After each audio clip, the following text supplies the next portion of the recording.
Bapak Firly sebagai Ketua Komisi Pemberantasan Korupsi dan para narasumber yang lain, dan ada Pak Susi, Menkom Perekonomian, juga Pak Pahala, teman saya kerja.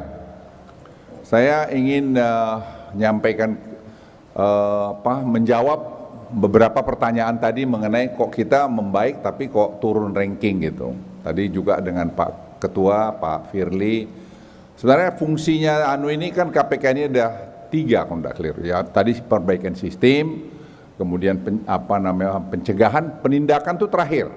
Saya ulangi ya, penindakan itu terakhir. Tapi kita semua ini pengen lihatnya itu penindakan aja, senang drama gitu. Padahal yang dilakukan KPK sekarang menurut saya sangat banyak.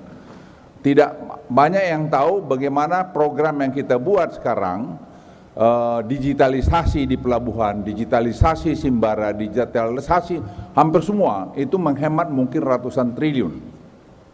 Nah, jadi sebenarnya fungsi pencegahannya sudah bagus.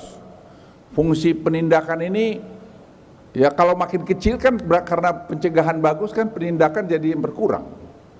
Jadi jangan drama-drama saja yang mesti dilihat. Saya ingin pencerahan saja kepada teman-teman sekalian, supaya kita melihat masalah itu holistik. Jadi jangan didramatisir. Saya dengan Pak Pahala ini yang banyak kerja, kami membangun sistem seperti pelabuhan ini. Pelabuhan ini sekarang efisiensinya tinggi. Dari dulu kami mulai itu hampir 23,9% cost orang datang ke pelabuhan. Sekarang kira-kira 16%. Jadi sebenarnya hampir 8% perbaikan selama tahun 2019 ya, sampai di sekarang ini. Itu angka menghematan triliunan rupiah.